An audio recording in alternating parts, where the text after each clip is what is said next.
The US Navy is going big, massive in fact. Backed by a staggering $1.01 trillion defense budget, America is launching a historic naval buildup that includes 19 new warships, advanced submarines, and next-generation firepower. It's the largest push in decades to dominate the oceans, above and below the surface, and it's already sending shockwaves across the globe. This isn't just a fleet expansion, it's a message. The US is ready to rule the seas again. Let's take a closer look at these developments and how they're likely to change the chessboard in the US's favor. In March 2025, President Donald Trump outlined the challenges and how he was going to address them. We are also going to resurrect the American shipbuilding industry, including commercial shipbuilding and military shipbuilding, he stated, adding, "We used to make so many ships. We don't make them anymore very much, but we're going to make them very fast, very soon. It will have a huge impact to further enhance our national security. To many people, it's about time." Nearly 80 years after the end of World War II, the US Navy, while still the most powerful naval force in the world, is a shadow of its former self in terms of numbers.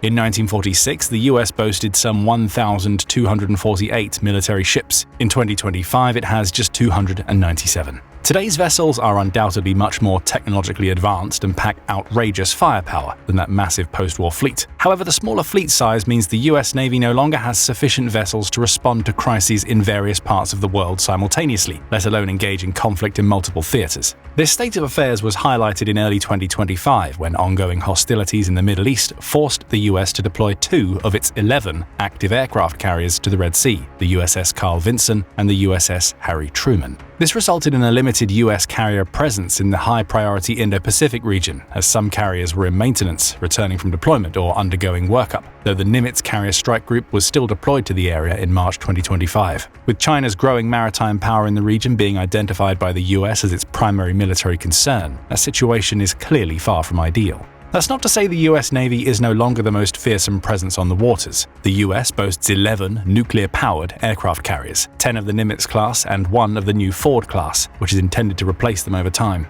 It also has 68 active nuclear-powered submarines, regarded as the most sophisticated and powerful in the world. These include Virginia-class, Los Angeles-class, Ohio-class, and Seawolf-class craft. In terms of warships above the waves, the US has 9 cruisers, primarily of the Ticonderoga class, and 76 destroyers, mostly of the Arleigh Burke class and Zumwalt classes. The fleet also contains 26 corvettes for littoral missions, primarily Freedom and Independence class vessels, and 8 mine warfare ships, mostly of the Avenger class. Plus, the US has 34 amphibious assault vessels, including the America class, Wasp class, San Antonio class, Whidbey Island class, Harper's Ferry class, and Blue Ridge class ships. Besides the squadrons of F-35 Lightning II and other 4th and 5th generation fighter aircraft stationed on its carriers, these vessels carry a ferocious bouquet of highly destructive weapons. These include BGM-109 Tomahawk cruise missiles, once nuclear-capable but now conventionally armed, RGM-84 Harpoon anti-ship missiles, and RIM-162 evolved Sea Sparrow missiles, ESM, to name just a few.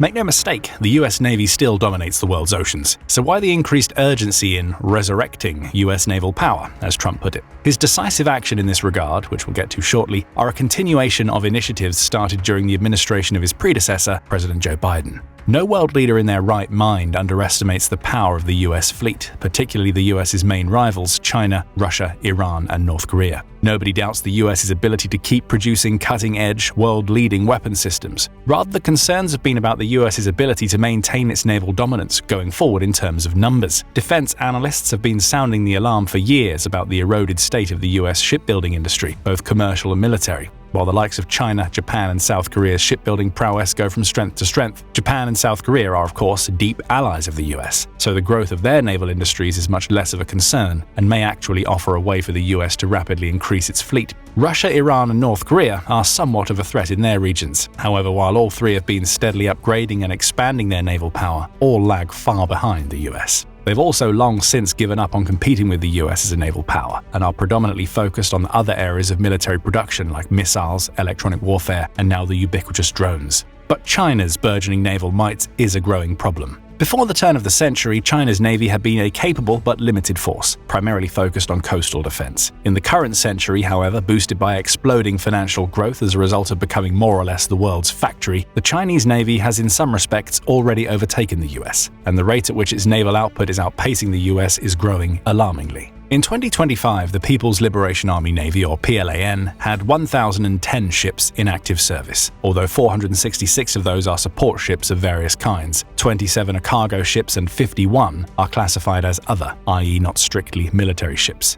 That leaves 466 military vessels, meaning their total military fleet is over 1.5 times greater than the US's. That statistic would be significant if the majority of those vessels were single-engine speedboats with a couple of PLAN grunts armed with machine guns, grenades, and maybe a motor on board. Have a look at our video about what happened when Somali pirates tried taking on the US Navy with that kind of force. Spoiler alert, it didn't end well for them. However, in terms of its composition, the Chinese fleet is also catching up to the US at an uncomfortable pace. The Chinese now have 2 modern aircraft carriers, the Liaoning, active since 2012, and the Shandong, active since 2019, with a third, the Fujian, fresh out of the dockyards and currently undergoing sea trials. They also have 73 active submarines, of which 15 are capable of firing nuclear weapons. Now, of that total, 34 are at least 20 years old. The Chinese have launched 13 in the last decade, including 2 Jin-class nuclear ballistic submarines and 2 Shang-class nuclear attack submarines. That means, in terms of submarine production, China has caught up to the US. The US has also averaged 1.3 new submarines per year over the past decade, all of them nuclear-powered, nuclear weapon-capable, Virginia-class submarines, costing around $4.5 billion each.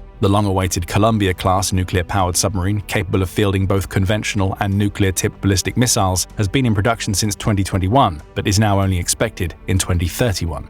These kinds of delays and costs are a large part of the reason why China is catching up so quickly, and not just in submarine production. The PLAN now also has a diverse fleet of 50 destroyers, 50 corvettes, 58 mine warfare ships, 46 frigates, and 94 patrol boats. The key thing is that while the fleet is being modernized and supplemented at an exponentially increasing rate, the US's naval production has been heading in the opposite direction for some time. As a result, in 2024, China already operated 234 warships, compared to the US Navy's 219. The US still has a significant advantage in guided missile cruisers and destroyers, as well as overall tonnage. However, according to a 2025 CSIS study, China is on track to reach a 425-ship fleet by 2030, compared with the 300 vessels the US Navy would possess at current rates of production. Why? It's simply a question of capacity. China's shipbuilding industry is booming, while the US's has been hollowed out. And that's maybe the most exciting and important aspect of Trump's plan, as we shall see. Let's not beat around the bush, the problem is addressable but acute.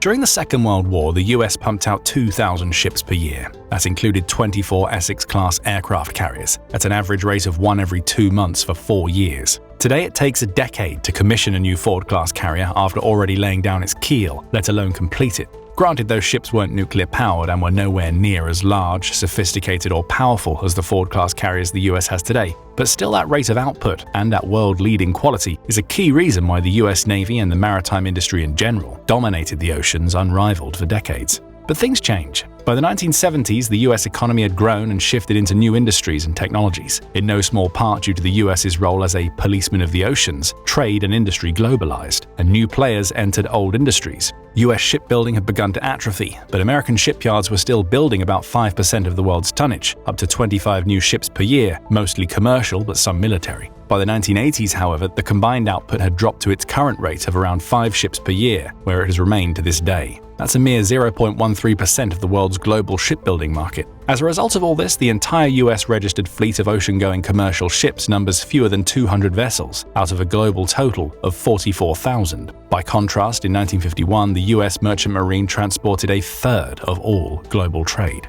On the military side of things, as recently as 1995, the US had 8 active Navy shipyards and hundreds of active commercial shipyards. In 2025, the US will have only 4 active public naval shipyards for repairing, maintaining, and building ships for the Navy. And while there are 154 private shipyards across the country, only a fraction of them are actively building large commercial or military vessels. They are Norfolk Naval Shipyard in Portsmouth, Virginia, Portsmouth Naval Shipyard on Seaveys Island in Kittery, Maine, Puget Sound Naval Shipyard and Intermediate Maintenance Facility on Puget Sound at Bremerton, Washington, and Pearl Harbor Naval Shipyard and Intermediate Maintenance Facility at the historic location in Hawaii. Perhaps unsurprisingly then, in 2024, the US Navy reported that its new guided missile frigate was 3 years behind schedule. The aircraft carrier Enterprise was 2 years behind schedule. The Columbia-class submarines were 1 year behind schedule, and the Virginia-class attack submarine was 2 years behind schedule. The US Navy had been busier than usual during the year, with major deployments to the Middle East. The existing shipyards seemingly lacked the capacity to simultaneously fulfill their deliveries of new ships and handle the extra maintenance and repairs those additional deployments necessitate. By comparison, China has 307 active shipyards, of which 35 are reportedly building military or dual-use vessels.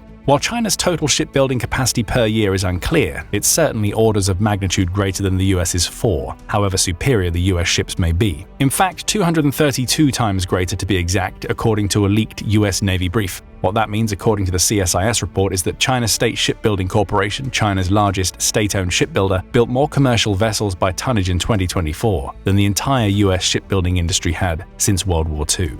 Those are eye-watering statistics by anyone's standards. But how did this regrettable state of affairs come to be? In truth, it's been a progressive and gradual decay over decades, with a decline in US commercial shipbuilding occurring before the decline in its military production. During the height of the Cold War in the 1980s, then-President Ronald Reagan's neoliberal economic policies opened the door for globalization, which rapidly took hold across the non-Soviet world. More and more US companies began to take advantage of lower barriers to entry to foreign markets and the lower labor costs and economies of scale they presented. With the production of the US markets increasingly being offshored to Southeast Asia and other developing nations, many industries in the US were disincentivized from undergoing industrial modernization domestically, including shipbuilding. So with rising labor costs adding to increased competition from abroad, shipyards began downscaling and shutting down. Reagan devoted substantial resources to the Navy during the 1980s, including building a host of new ships. However, after the Soviet Union disintegrated in the early 1990s, there simply wasn't the same need to keep up the same rate of production. Besides, the military shipbuilding industry had run into the same issues of rising costs as the commercial industry, and the Navy started decommissioning yards.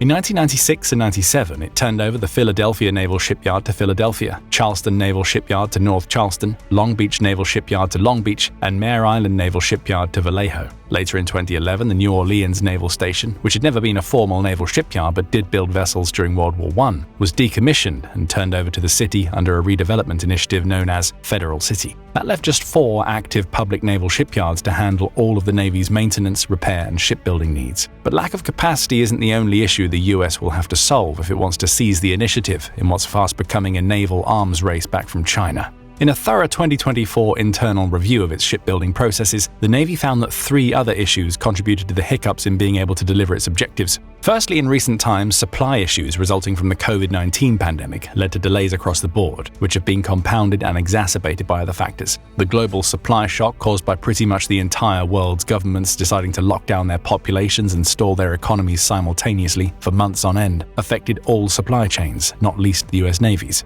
Secondly, the Navy is experiencing a very specific type of labor shortage. While the US has faced challenges in fulfilling recruitment quotas, that's not the exact issue here. The shortage is of trained shipyard workers, welders, electricians, pipe fitters, and ship fitters, not necessarily boots-on-the-ground personnel. According to the Navy, the reason boils down to pay. Commercial shipbuilders can often afford to pay more than the Navy. Additionally, other industries that require those same skills, factories, etc., pay even more than that. The third factor is design changes implemented after a project has already begun its construction phase. Military technology is advancing exponentially, with the war in Ukraine literally redefining how war is fought every few months. So these design changes are likely to be well-founded and necessary. Moreover, the rapid pace of military innovation, the need for mid-production design changes is likely to continue being an issue hereinafter, perhaps even more so when production ramps up. As the Chinese are no doubt discovering, implementing a design change on one ship in production is one thing, but coordinating it on multiple ships across multiple shipyards at the same time is another beast entirely. So with all that in mind, what's Trump intending to do about it?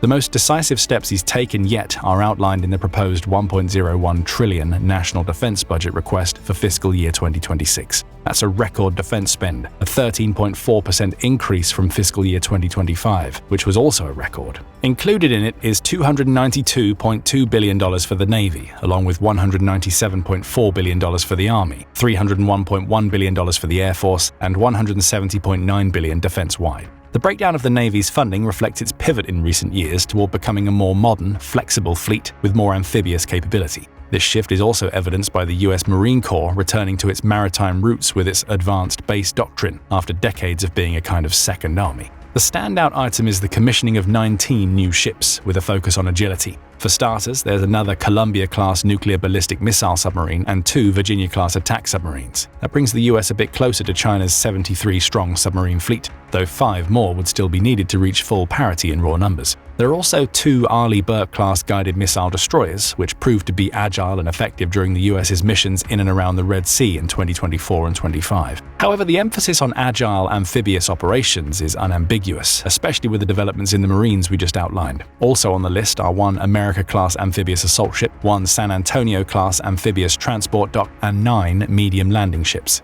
Rounding off the list are 2 John Lewis-class fleet oilers and a T-Argos ocean surveillance vessel. You'd be forgiven for thinking that the US might conceivably be gearing up for World War II-style sea-based invasions like D-Day, but much more high-tech with killer drone swarms and guided smart bombs exploding everywhere as the Marines disembark. Nonetheless, considering that in 2024 the US only included 6 new ships in its record budget, 19 is a serious step up, 3.75 times in fact. Of course, given the capacity constraints and delays with fulfilling existing orders we've already outlined, quite when these new ships might be delivered is anyone's guess, but the move signals serious intent, and momentum has to start somewhere. Some of the other provisions in the budget are also clearly intended to address the other issues hampering ramped-up production. The $2.5 million allocated for nuclear shipyard productivity enhancements seems a little small compared to some of the other line items in the budget. But since we don't know the details, perhaps that's all that's required to double or triple output at the existing yards. There's also $1.3 billion for industrial base supply chain improvements, which should go a long way to resolving the Navy's post-COVID supply chain issues, greatly improving productivity in the docks.